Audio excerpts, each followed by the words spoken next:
What's up, everybody? Jim Flanagan here for another edition of Thursday Throwdown. As always, I'm joined here with my partner, Giant918. Giant, good to see you join us here. What's going on, brother?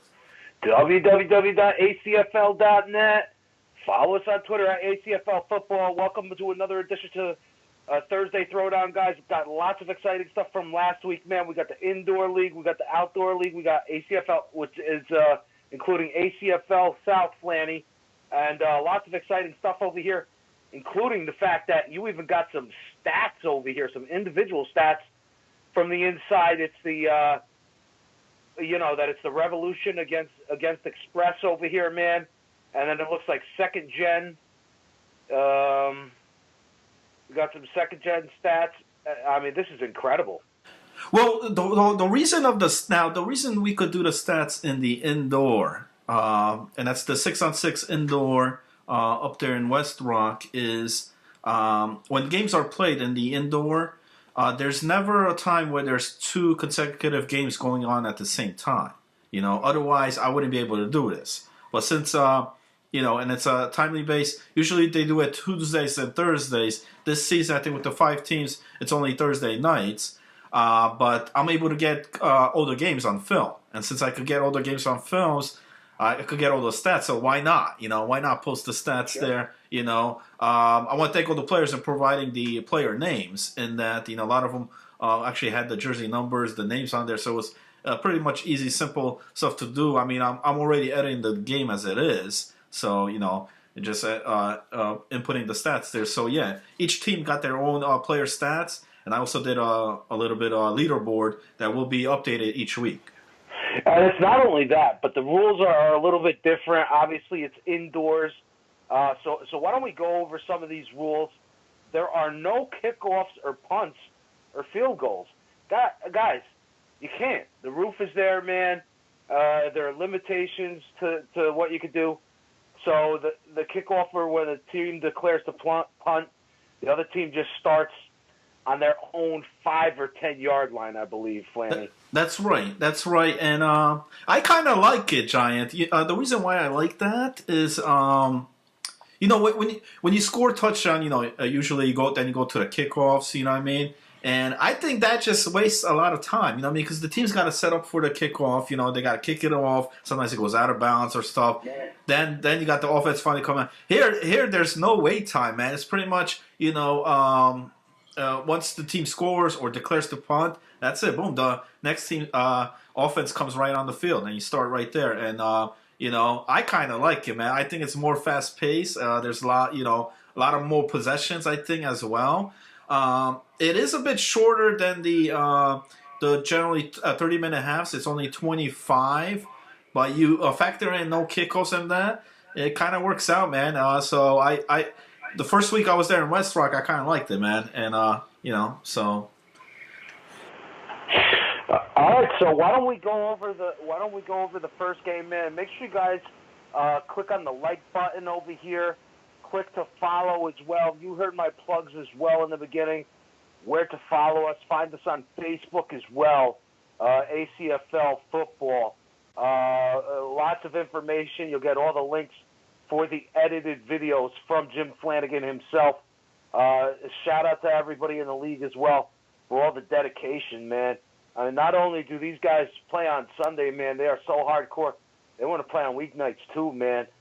So the second gen, they win against Revolution 28-12, kind of a blowout over here, man. And both teams start off with good opening offensive drives, touchdown each 6-6. Then a defensive battle by both teams until Kenny connects to a wide open Roger Marcus for a TD 13-6 at half. Go ahead with the second half, Jim. Yeah.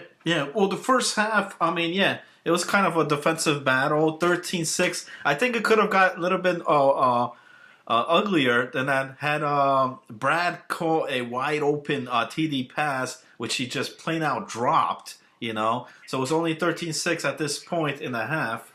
But, Kenny played great this game, quarterback there. And second half. Sorry, guys. I got my dog up here, my retarded dog up here, Mojo, man. I'm sorry about that, guys. lot of energy, man. Yeah, lots of high energy, man. But yeah, no. This game. Listen. I was there. You guys could check out the whole film on that. And I think Roger Marcus played a hell of a game this game. Yeah. So let's move along to the next game, man. It's Express. A pretty big blowout here against the Punishers, man. 37-20 is the final, and Express. They're the heavily favorite. They're the heavily favorite to win the championship here. This is the same team that won the 6 versus 6 flag indoor in the summer, undefeated 6-0 season. Does any other team have a chance at all this season, Jim? Well, if there is, it's that second gen team that we talked about just previously. But yeah, Express so far, man. Come off with a great start here in the spring indoor, just how they finished off in the summer. Yeah. So Now here's the thing, man. In this game, if you watch the game, it was actually 8-6 where Punishers were up in the first half, and at the 2-minute warning, Express had the ball. If you went to let's say get a drink, Giant, go to the bathroom, you came back, now they're down by 20. How does that happen? I don't know. Now in the indoor, there's only 2 timeouts per team, and it was crazy. Express connected, scored a touchdown. They got a pick, interception, scored again, and then another pick to the house. Man, 22 points in under 2 minutes of the half. That's pretty impressive. Yeah, there's not much you could do against that. That is an absolute shellacking over there. Getting the safety itself is just crazy. So it's not only the offense that's pumping points, but the defense is getting points over here as well. A very, very tough time for anybody. You said it yourself. The only other team that might have a shot against these guys is going to be none other than second gen, man. So we'll see. But it's going to be. We got this tonight's schedule, man. It's going to be second gen versus NPI since they had a bye week. You said there's 5 teams. Express has a bye this week as well, so teams could relax for a little bit, So it's the Revolution against the Punishers too. That should be an interesting matchup, man. Second gen. NPI. If there's any indication how they handled the touch league, man, how they handled the flag league, I don't know how much more better they're going to be on the indoors. Maybe it's different because it's a controlled climate and stuff like that. I'm gonna have second gen. They're gonna rip the NPI. What do you think, Flanny?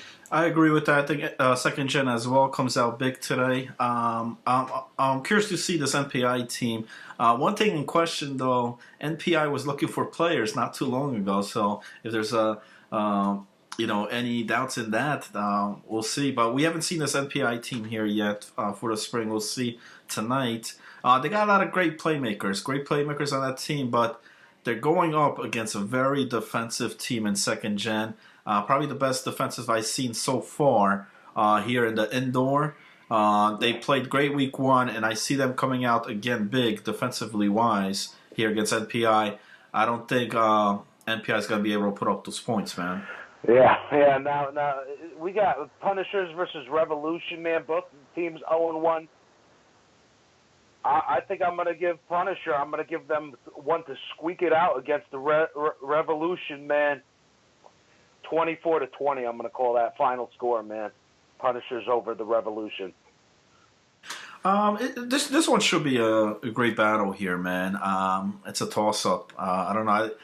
Both teams showed promising stuff in the start. The only thing, Giant, here, I'm leaning towards Revolution, and the reason for that, if a team gives up 22 points in under 2 minutes and a half, man, I can't take them, So they got to get things going, man.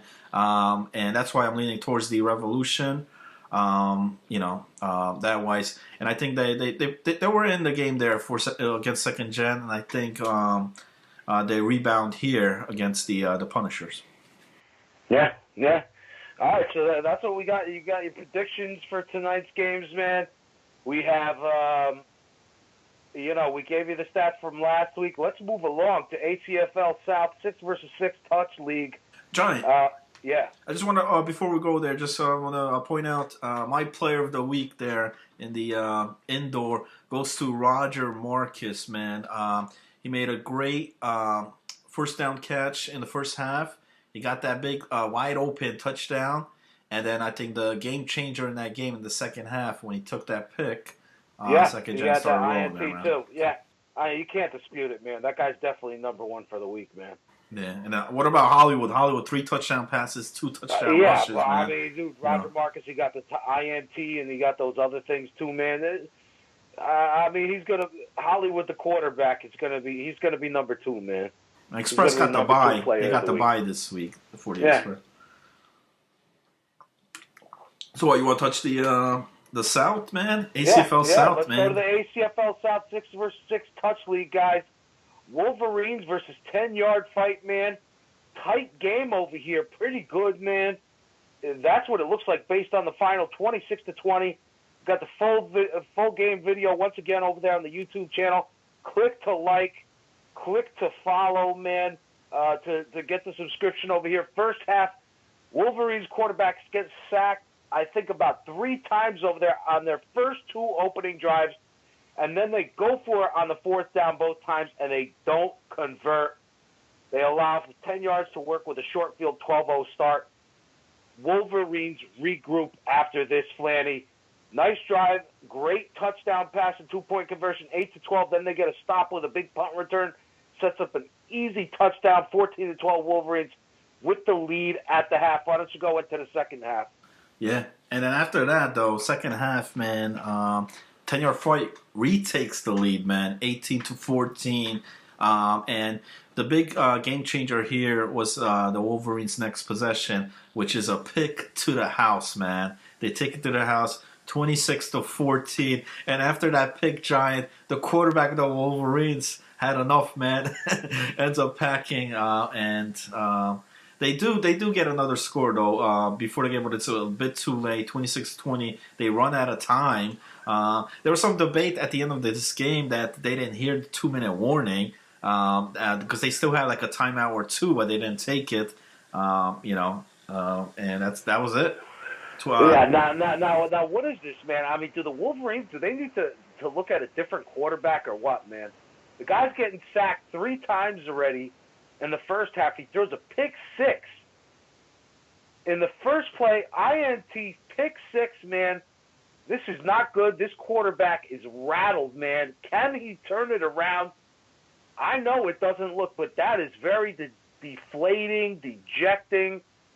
I don't know, Flanny. I mean, Wolverines might need to do some some scouting for some other quarterback, man. Yeah, well, they definitely had a bad start, man. Bad start. But you got to give it to the XYF defense as well. I like how they brought 2 men, 2 defensive lines in, and they got the sacks, So I like the pressure they're bringing on there, and it worked. Actually, here's an interesting stat. In the first half, 10-yard fight had 0 first downs. Yet they managed 2 touchdowns. So it was a field position game here in the first half. But Wolverines did come back. You know what I mean? They actually took the lead in this one. But in that second half, 10-yard fight holds on and wins this one. So I was kind of disappointed in the Wolverines. I did think they're going to win this game, but 10-yard fight ends up on top, so good win there to start the season for those guys. Yeah.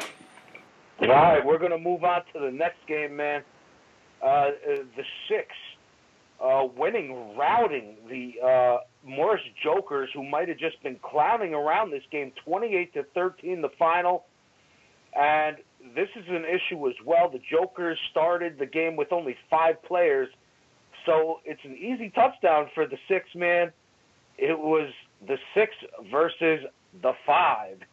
So The Jokers eventually get a sixth player and rally back. They take the lead, 13-12 at the half, man. What's going on in the second half with the Jokers, man? Well, I mean, they had the lead, you know. It was only 1 point, but it was a lead nonetheless. And they get the ball to start the second half, you know. There was a it looked like he was injured, man. He was wobbling most of the second half of the Jokers, but they had no other players to substitute. You know, they played with 5 to start the game off, and then they played with an injured player the rest of that second half, and you know that hurt. That hurt. Joker's quarterback played great, I thought, in this game, even with the 5 when he had those 5 on the field. But the 6. End up taking this one. There was key interceptions thrown by the Jokers in the red zone. They couldn't punch it in, and I think that's what hurt. That's what hurt. But you gotta show up with the players, man. You can't expect to win a game with only 5. You know. I mean, at least try to bring 2 extra bodies, man. I mean, something, man. You know, bring like 2 carfuls, man. Even though it's 6 versus 6, man.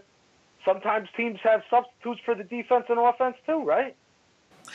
And other thing I think that also hurt the Jokers in this game, the second half, were the kickoff special teams. To start the half, they misplayed the ball where they ended up starting off like on their 5-yard line. And there was another one when the 6 took the lead. Jokers getting the ball, instead of letting the ball go out of bounds, where you're going to start 5 yards before the first. They ended up where it got touched. So that was bad judgment there on the kickoffs. Field position really hurt them in the second half.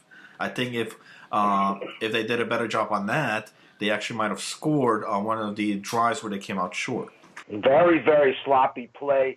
We hope that player feels better as well, man. So Jokers, man, or anybody else, man, if you got somebody else, maybe you could give a call to one of the players on the Jokers, man. Maybe help them out a little bit, get another body out there, man. It's good to be competitive, man. It looks foolish, man, when you're playing 6 versus 5, man. I mean, it's not even competitive at that point, and credit to the Jokers for even holding it off that first half, even though they started off with 5, man. But when you've got an injury too, man, can't do much with that. But I see them bouncing back. I mean, this is a team that's known to win championships, you know, and you know, they just didn't have the bodies, man. Didn't have the bodies, but it's week 1, you know, so. Yeah. All right. So all Madden just absolutely manhandles and destroys and annihilates the Warriors, 32-8, the finals, and the Warriors, they start off really bad, man. They got a new quarterback. They look nervous. Plus the exchange between the center, man. You think they'd be practicing a little bit, man. Can they get some kind of practice in here, man? A lot of plays that were either bad snaps or dropped by the quarterback, which stalled the drives. They also had a plump block against them. Terrible special teams. All Madden was up 12-0 at the half. It could have been a lot worse. The Warriors should be thankful. It sounds like they could have ran the score up. Maybe it could have been 48-8 or something like that, Flanny. Second half, it's just all Madden dominating. Somehow the Warriors end up getting some kind of points on the board, man. What's going on with this game? How good is all Madden, or is it too early to make any predictions right now? All Madden looked real good, but this Warriors team, Giant, was not ready, man. I don't know if it was nerves. I don't know if it was the opening the game here. A lot of new players on this team. And, you know, you can't make these mental mistakes, especially bad snaps or snaps are not handled by the quarterback. You got blocked punts against you. You know, yeah, it could have been even a lot worse, especially that first half. Luckily, you know, the defense still played decent there, considering all those factors.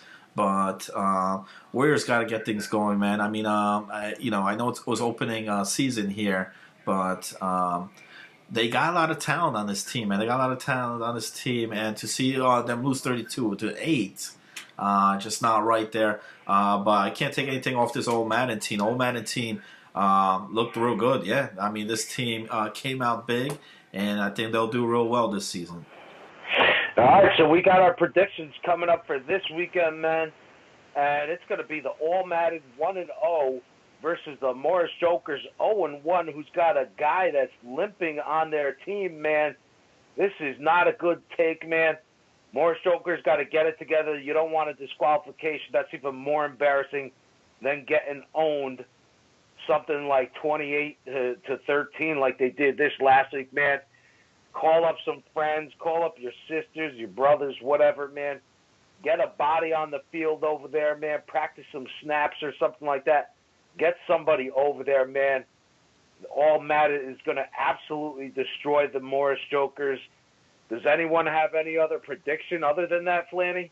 Well, listen, if they only show up with 5 guys in this game, it's going to get ugly. It's going to get ugly quick, you know. But I don't think that's going to be the case. I actually think this is going to be a competitive game, man, considering the Jokers, all those factors, still kept that game being competitive last week until, end of that, late in that second half.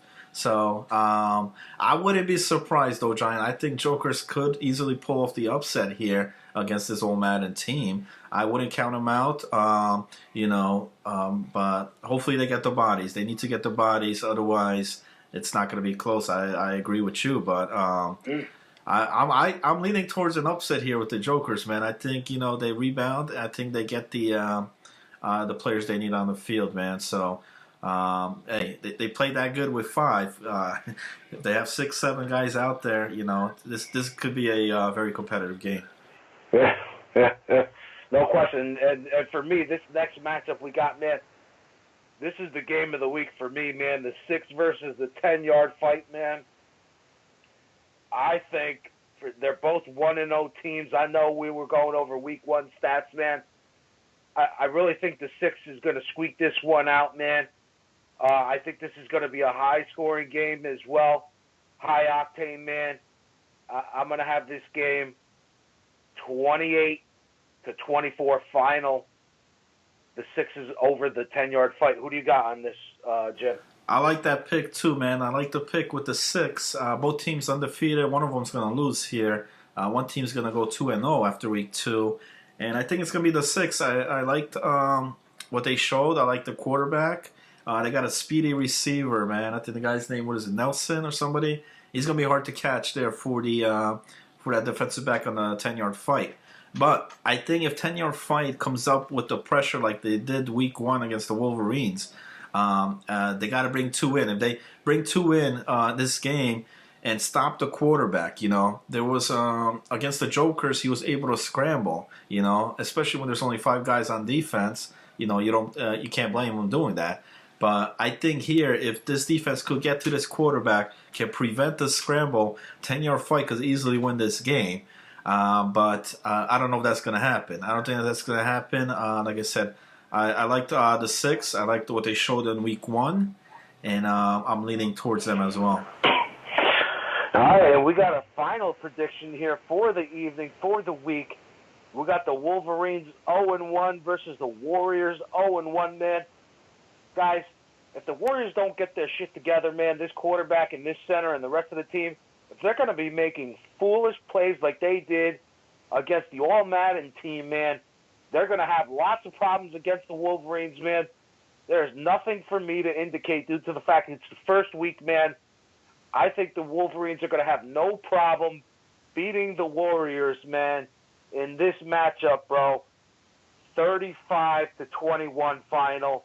Wolverines are going to take it over the Warriors. Who you got on this, Flanny? I like Wolverines as well. I can't see them going 0-2, man. I really like this team. I think they rebound here against the Warriors. Warriors, like I said, they did not look good at all, man. I mean, hopefully they get better as the weeks go by. They got talent on there. They got a lot of players on there. So, I mean, that's one thing that they don't got to worry about. But right. It just, can they click, and, the receivers, the routes, the quarterback, so far did not look like they were on the same page. So, on here, I got to go with the more veteran team in the Wolverines. I think they rebound here and get the win. No question, man. All right, guys. These are our predictions, man. We went over We went over the highlights and stuff like that. You guys see all the videos. They're over there on YouTube, man.